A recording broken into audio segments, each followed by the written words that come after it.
Hello to you again. In the Morphyesque position in front of us, the challenge is to deliver checkmate in a maximum of 4 moves. Now, it looks as though white is going to have to exchange some pieces here, which would reduce the likelihood of being able to deliver mate swiftly. In other words, his rook is attacked here, and if he moves it, then black would certainly take the bishop off, and it would be perhaps a wee bit difficult to win quickly, as I think anyone would agree looking at this.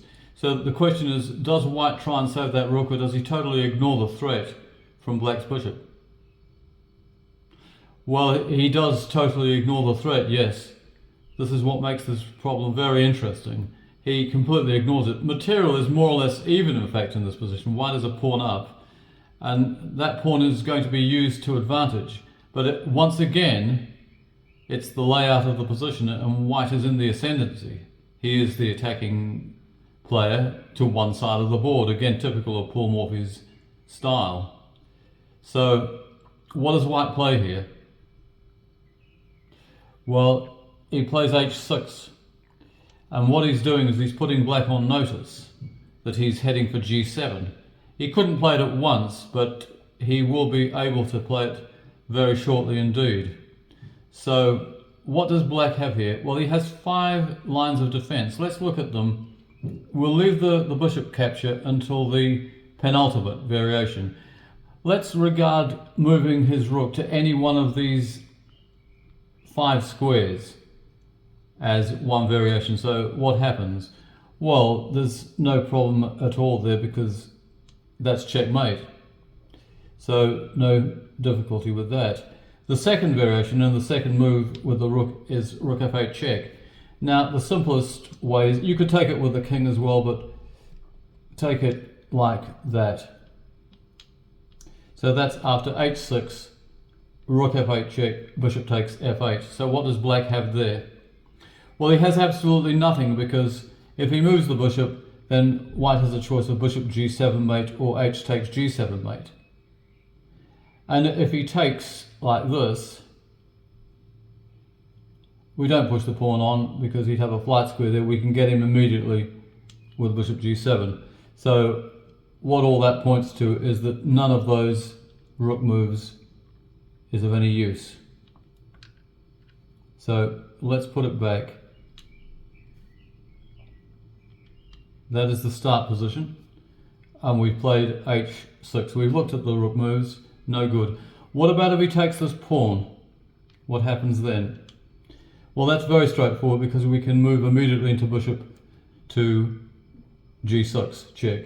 He has to interpose the rook with check, and then again g7 is the square, is the square for which we should be aiming all the time, and that is checkmate as well. So that leaves us with just the bishop still to move, given that black is not in a position to move his king. This is after our key move of h6. Now supposing he takes this rook, this is what I pointed out in the very early stages of this video. What does white do here then? Clearly he can't afford to take here, because black would just take that with check and white's in trouble. So what does he do? And playing h7 would be a grotesque blunder. Well, he just takes the bishop back, and that is a study in itself. White to checkmate in 2 moves.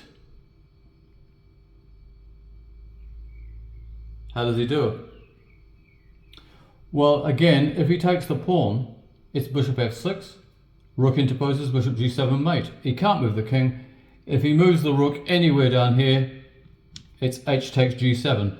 So he has to give check, and this time we prove that, like in the other variation, taking with the king is more than acceptable, because then black only has 1 move. He has to take the pawn. Again, don't push the pawn on, bishop f6, and that is checkmate. So they all lead to a speedy win. There was just one variation still to be considered here, and that is where black moves his bishop two vacant squares. Now you can pick any of these squares you like, it really doesn't make any difference. Even if you put it here, you wouldn't touch it. You wouldn't touch it. What would you do instead in that position? Again, at the moment, G7 is not able to be accessed because you just take it back with check. What do you do there?